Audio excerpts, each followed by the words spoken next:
Welcome, seekers of hidden knowledge, to the mystical realm of the occult. Delve into the secrets of the universe as we journey together into the enigmatic world of ancient wisdom. Brought to you by your guide through the shadows of enlightenment, Wisdom Rocker. Uncover the mysteries, unlock the power, and journey with us as we explore the hidden depths within the pages of forgotten scrolls and ancient texts. Prepare to embark on a journey beyond the ordinary, where wisdom transcends time and knowledge is your greatest ally. Welcome to Wisdom Rocker. Prepare to awaken your inner sage. In this video, we will be uncovering the wisdom within the chapters of The History of Magic, including a clear and precise exposition of its procedure, its rites, and its mysteries. By Eliphas Levi. 1922. Book 5, The Adepts and the Priesthood. Chapter 1. Priests and Popes accused of magic. We have explained that owing to the profanations and impieties of Gnostics the Church proscribed magic. The condemnation of the Knights Templar completed the rupture, and from this time forward, compelled to seek concealment and plan revenge in the shadows, magic ostracized the Church in turn.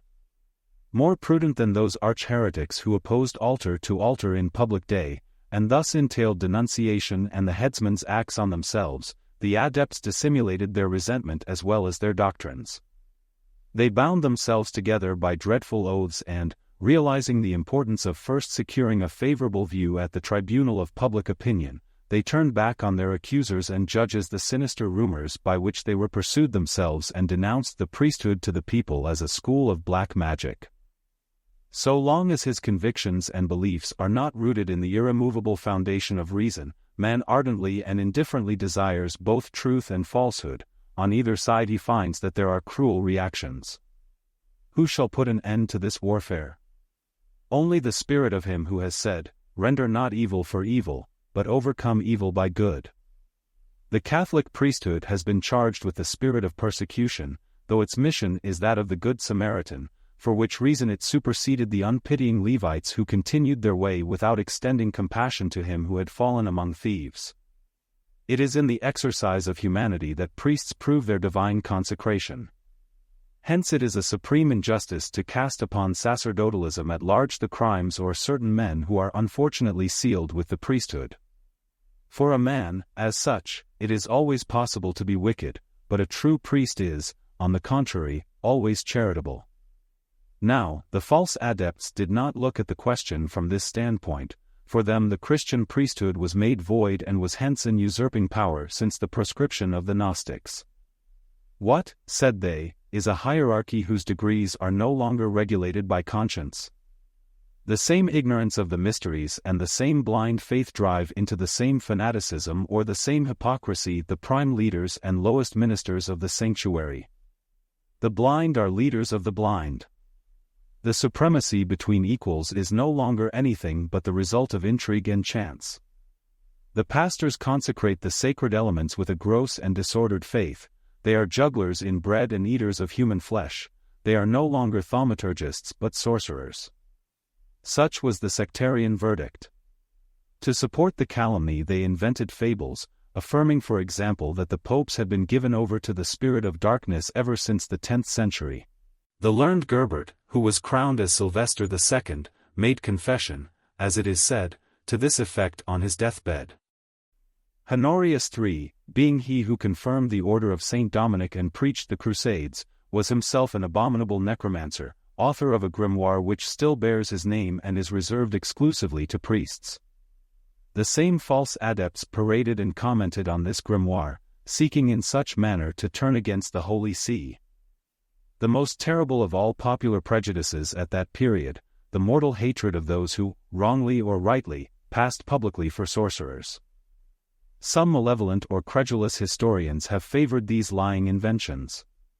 Thus Pladina, a scandalous chronicler of the papacy, reproduces from Martinus Polonus the calumnies against Sylvester II. According to this fable, Gerbert, who was proficient in mathematical science and the Kabbalah, performed an evocation of the devil and required his assistance to attain the pontificate.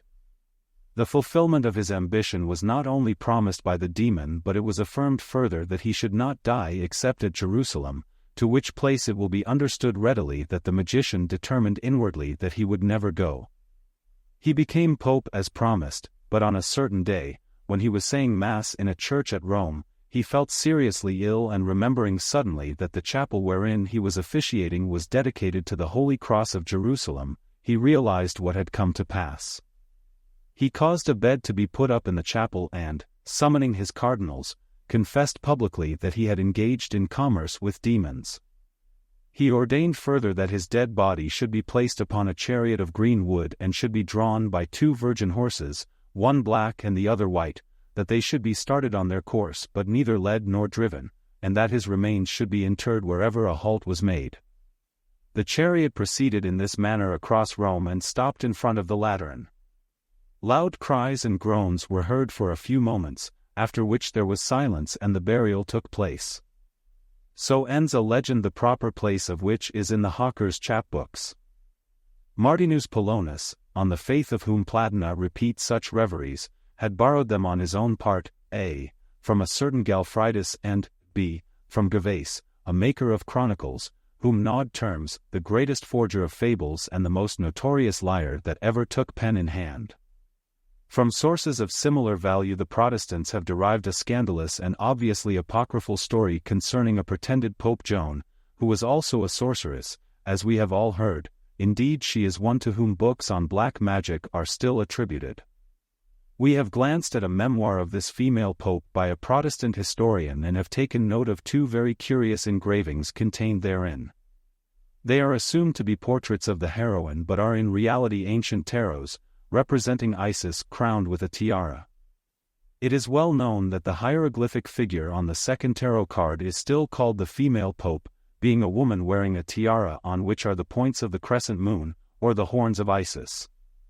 One example in the Protestant book is even more remarkable. The hair of the figure is long and scanty, there is a solar cross on the breast, she is seated between the 2 pillars of Hercules, and behind her flows the ocean, with lotus flowers blooming on the surface of the water.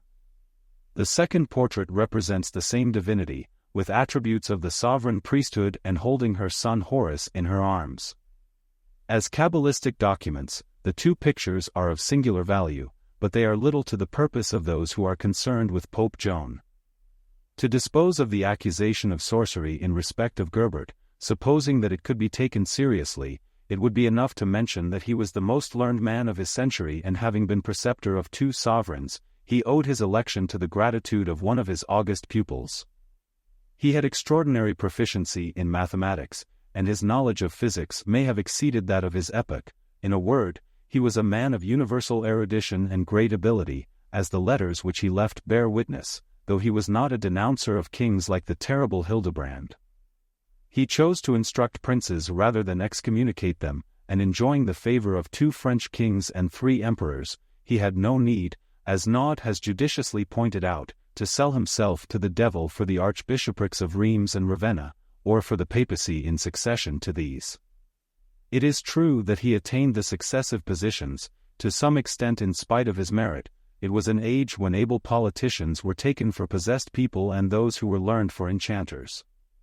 Gerbert was not only a great mathematician, as we have said, and a distinguished astronomer, but he excelled also in mechanics, and, according to William of Malmesbury, he erected at Reims such wonderful hydraulic machines that the water itself executed symphonies and played most enchanting airs. Moreover, according to Dittmar, he adorned the town of Magdeburg with a clock which registered all the motions of heaven and the times when the stars rose and set. Finally, by the evidence of Nod, whom we cite once again with pleasure, he made that test of brass which was devised so ingeniously that the before-mentioned William of Malmesbury was himself deceived thereby and referred it to magic. Further, Onufrius states that he saw in the Farnese library a learned book on geometry composed by this same Gerbert, and for myself I estimate that, without adjudicating on the opinion expressed by Erfordiensis and some others, who regard him as the maker of timepieces and of arithmetic as these exist now among us, all these evidences are sufficiently valid to warrant the conclusion that those who had never heard of cube, parallelogram, dodecahedron, Almacantor, Valsagara, Almagrippa, Cathalsum and other names, familiar enough in these days to such as understand mathematics, conceived that they were those of the spirits invoked by Gerbert and that such a multitude of things so rare could not emanate from a single personality in the absence of extraordinary advantages, from the possession of which it followed therefore that he must have been a magician. To indicate the lengths of impertinence and bad faith reached by makers of chronicles, it remains to say that Platina, that maliciously naive echo of all Roman pasquinades, affirms that the tomb of Sylvester II itself turned sorcerer, weeping prophetically at the approaching downfall of each pope and that the reprobate bones of Gerbert shook and rattled together when one of them was about to die.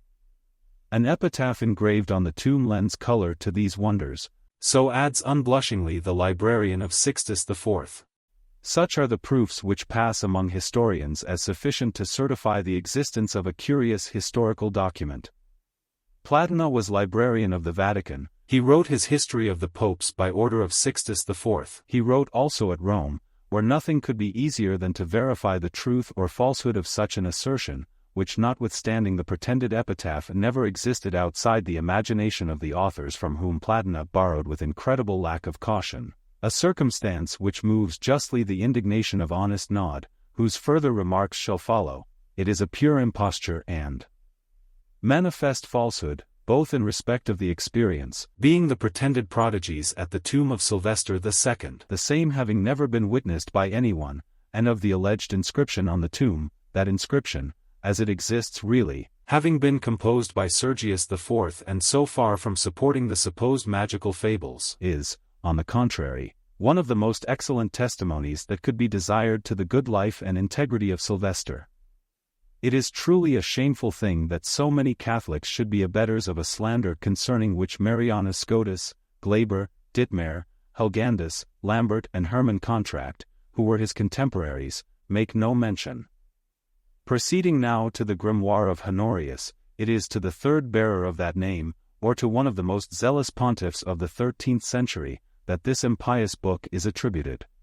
Assuredly Honorius III was eminently likely to be hated by sectarians and necromancers, and well might they seek to dishonor him by representing him as their accomplice. Cencius Savelli, crowned pope in 1216, confirmed that order of Saint Dominic which proved so formidable to Albigensians and Vaudois, those children of Manichaeans and sorcerers. He established also the Franciscans and Carmelites, preached a crusade, governed the church wisely and left many decretals. To charge with black magic a pope so eminently Catholic is to cast similar suspicion on the great religious orders which he instituted, and the devil thereby could scarcely fail to profit. Some old copies of the grimoire of Honorius bear, however, the name of Honorius II, but it is impossible to make a sorcerer of that elegant Cardinal Lambert who, after his promotion to the sovereign pontificate, surrounded himself either with poets, to whom he gave bishoprics for elegies, as in the case of Hildebert, Bishop of Mans, or with learned theologians, like Hugh de Saint Victor. But it so happens that the name of Honorius II is for us as a ray of light pointing to the true author of the frightful grimoire in question. In 1061, when the empire began to take umbrage against the papacy and sought to usurp the sacerdotal influence by fomenting troubles and divisions in the Sacred College, the bishops of Lombardy, impelled by Gilbert of Parma, protested against the election of Anselm, Bishop of Lucca, who had been raised to the papal chair as Alexander II. The Emperor Henry IV took the part of the dissentients and authorized them to elect another pope, promising to support them. They chose Cadulus or Cadalus, an intriguing bishop of Parma, a man capable of all crimes and a public scandal in respect of simony and concubinage. He assumed the name of Honorius II and marched at the head of an army against Rome. He was defeated and condemned by all the prelates of Germany and Italy. Returning to the charge, he gained possession of part of the Holy City and entered St. Peter's. He was expelled and took refuge in the castle of St. Angelo, whence he only obtained leave to retire on the payment of a heavy ransom. It was then that Otho, Archbishop of Cologne, the emperor's envoy, dared to reproach Alexander II in public for having usurped the Holy See, but a monk named Hildebrand took up the cause of the lawful pontiff with such force of eloquence that the emperor drew back in confusion and asked pardon for his own criminal attempts. The Hildebrand in question was already in the sight of Providence that fulminating Gregory VII who was to come and who thus inaugurated the work of his life. The anti-pope was deposed by the Council of Mantua and Henry IV obtained his pardon. Cadalus returned into obscurity, and it is then probably that he decided to become the high priest of sorcerers and apostates, in which capacity, and under the name of Honorius II, he composed the grimoire that passes under this name. What is known of the anti-pope's character lends color to an accusation of the kind: he was daring in the presence of the weak, groveling in that of the strong, debauched and intriguing, devoid of faith and morals, seeing nothing in religion but an engine of impunity and rapine. For such a person, the Christian virtues were obstacles and faith in the clergy was a difficulty which had to be overcome. He would therefore make priests after his own heart, or capable, that is to say, of all crimes and sacrileges. Now, this would seem to have been the purpose in chief of the grimoire called that of Honorius. The work in question is not without importance for those who are curious in the science.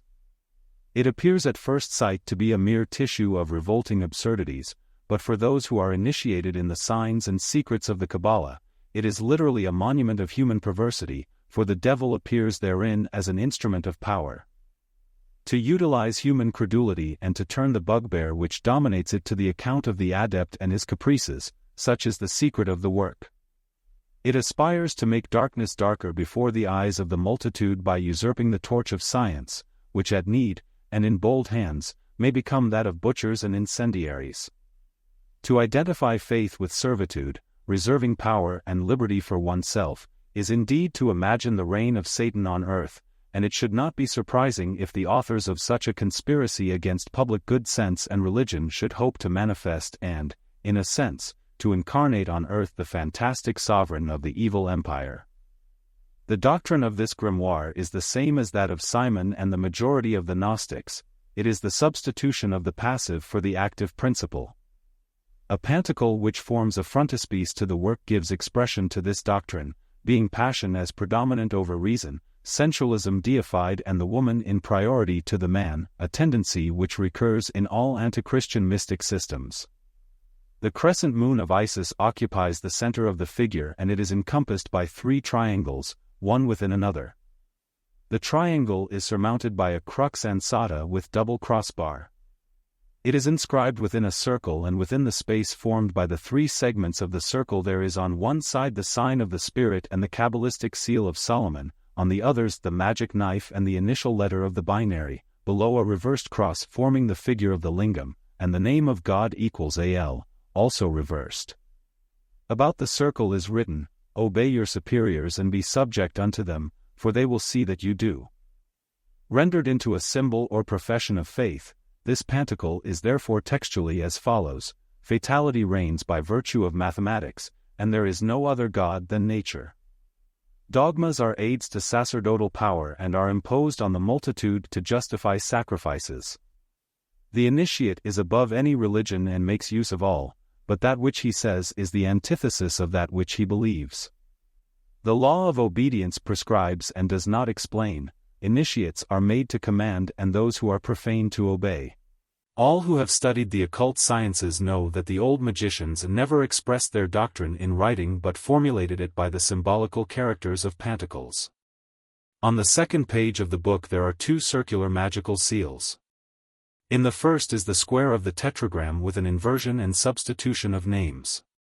Instead of Ehi equals Ei, Yahweh equals Jehovah, Adonai equals Adonai, Agla, the four sacred words signifying, the absolute being is Jehovah, the Lord in three persons, God and the hierarchy of the Church. The author of the grimoire has substituted, Yahweh, Jehovah, Adonai, Adni, Drar, Dirar, Ehi, Ei, which signifies, Jehovah, the Lord, is none other than the fatal principle of eternal rebirth, personified by this same rebirth in the absolute being. About the square within the circle is the name of Jehovah in its proper form, but also reversed. On the left is that of Adonai and on the right are the three letters Aho, ACHV, followed by 2 points. The whole meaning, heaven and hell are each the reflection of each, that which is above is as that which is below, God is humanity, humanity being expressed by the letters ACHV, which are the initials of Adam and Eve. On the second seal is the name Ararita, and below it is Rash, encircling 26 Kabbalistic characters. Below the seal are 10 Hebrew letters, given in the following order, YBTBHBRR. The whole is a formula of materialism and fatality, which is too long, and, it may be, too perilous for explanation in this place. The prologue of the grimoire comes next in order and may be given at full length. The Holy Apostolic Chair, unto which the keys of the kingdom of heaven are given by those words that Christ Jesus addressed to St. Peter, I give unto thee the keys of the kingdom of heaven, and unto thee alone the power of commanding the prince of darkness and his angels, who, as slaves to their master, do owe him honor, glory, and obedience, by virtue of those other words of Christ Jesus, addressed to Satan himself. Thou shalt worship the Lord thy God, and him only shalt thou serve, hence by the power of these keys the head of the church has been made the Lord of hell. But seeing that until this present the sovereign pontiffs have alone had the charge of evoking and commanding spirits, His Holiness Honorius too, being moved by his pastoral care, has desired benignly to communicate the science and power of evocations and of empire over spirits to his venerable brethren in Jesus Christ, with the conjurations which must be used in such case. Now therefore the whole is contained in the bull which here follows.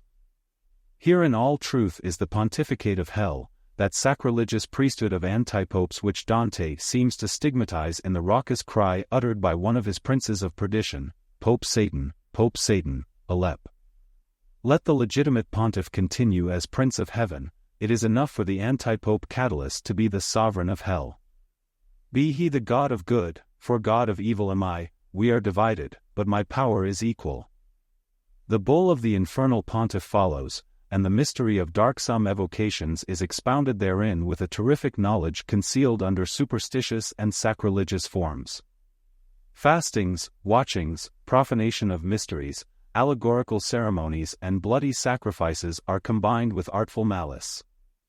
The evocations are not deficient in poetry or in enthusiasm, mingled with horror. For example, the author ordains that an operator should rise at midnight on the Thursday in the first week of evocations, should sprinkle his room with holy water and light a taper of yellow wax, prepared on the previous day and pierced in the form of a cross. By the uncertain light of this candle, he must enter a church alone and read the office of the dead in a low voice, substituting in place of the 9th lesson at Matins the following rhythmic invocation which is here translated from the Latin, preserving its strange form and its refrains, which recall the monotonous incantations of old-world sorcerers. O Lord, deliver me from the infernal terrors. Exempt my spirit from sepulchral larvae. To seek them out I shall go down to their hell unaffrighted. I shall impose my will for a law upon them. I will call upon night and its darkness to bring forth splendor. Rise up, O sun, and, moon, be thou white and brilliant. To the shades of hell I will speak and confess no terror. I shall impose my will for a law upon them. Dreadful in aspect are they, their forms and appearance fantastic. I will that the demons shall once again become angels. Whence to their nameless distortion I speak, never fearing. I shall impose my will for a law upon them. These shades are illusions evoked by the eye affrighted. I and I only can heal their loveliness blasted. And into the deeps of hell I plunge unaffrighted. I shall impose my will for a law upon them. After many other ceremonies there comes the night of evocation. In a sinister place, in the light of a fire kindled with broken crosses, a circle is traced with the embers of a cross, reciting while so doing a magical hymn containing versicles of several psalms. It may be rendered as follows. O Lord, the King rejoices in thy power, let me finish the work of my birth.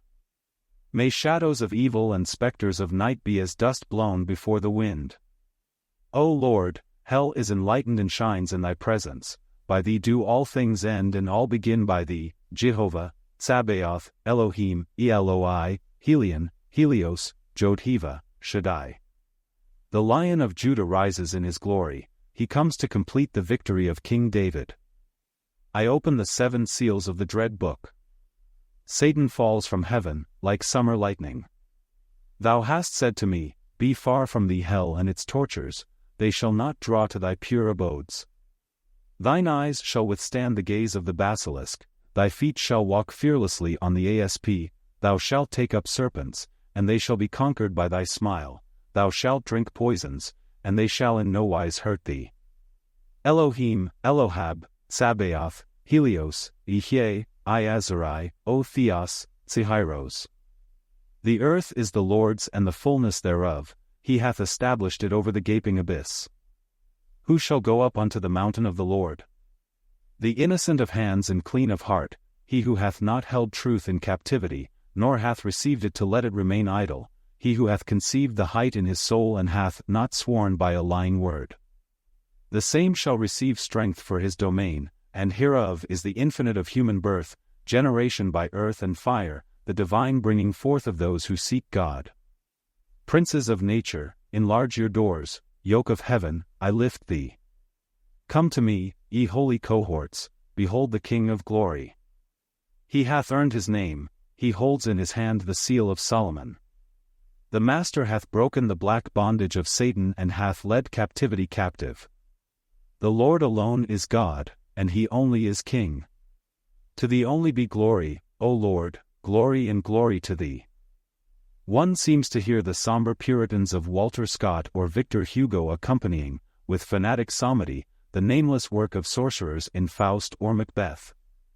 In a conjuration addressed to the shade of the giant Nimrod, the wild huntsman who began the Tower of Babel, the adept of Honorius menaces that ancient reprobate with the riveting of his chains and with torture increased daily, should he fail in immediate obedience to the will of the operator.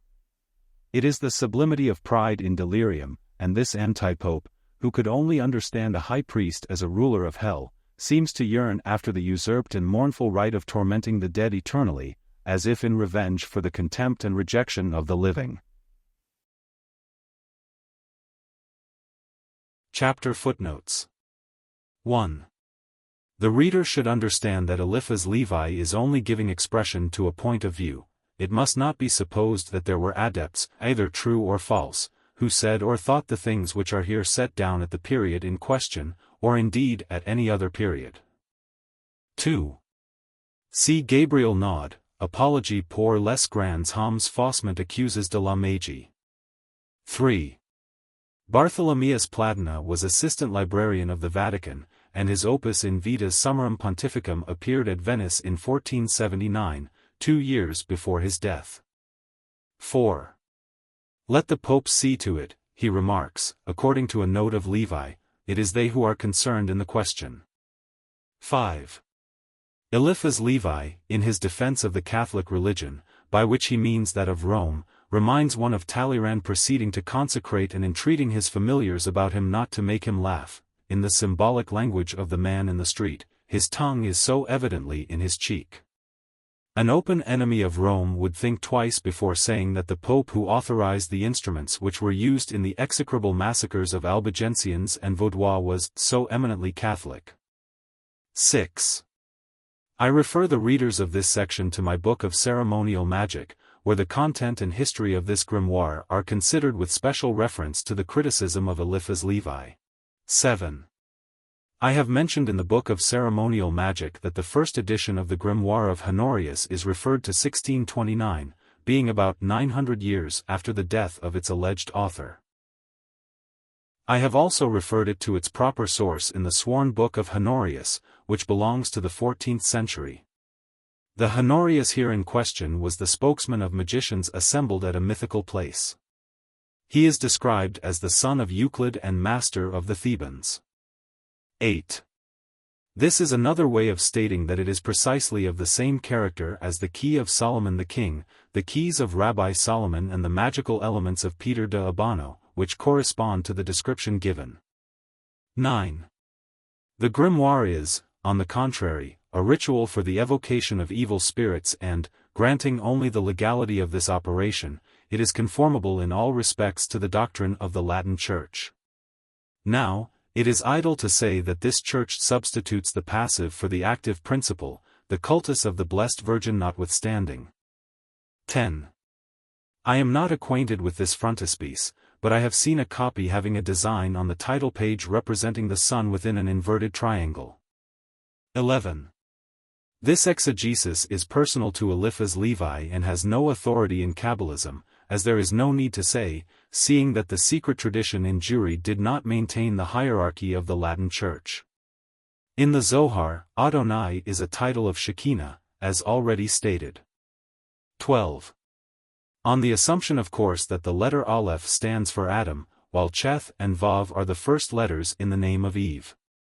The interpretation throughout is of the same value, and Eliphaz Levi was not more serious in expressing it than I am in translating it. The grimoire of Honorius is no such abyss of decorative philosophical iniquity. 13. I have used the translation made from the grimoire itself, published in my Book of Ceremonial Magic, page 107. 14. It affirms that the power to command demons is resident in the seed of Peter and then proceeds to communicate that power by dispensation to venerable brethren and dear sons in Jesus Christ, being those comprised in the ranks of the ecclesiastical hierarchy. 15. It must be explained that the oration in the grimoire is not rhythmic, but the "when I shall impose my will upon them" recurs several times, literally or in substance. In this manner Eliphaz Levi gets the refrain of his verses. Je leur imposerai ma volonté pour loi. His metrical rendering is well conceived and executed. 16. I have rendered in prose that which is given by Levi in verse, which is anything but in the words of the ritual.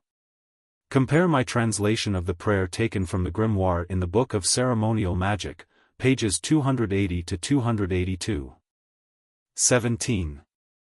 The ritual proceeds to the conjuration of the kings presiding in the four quarters of heaven and the evil angels who rule over the days of the week.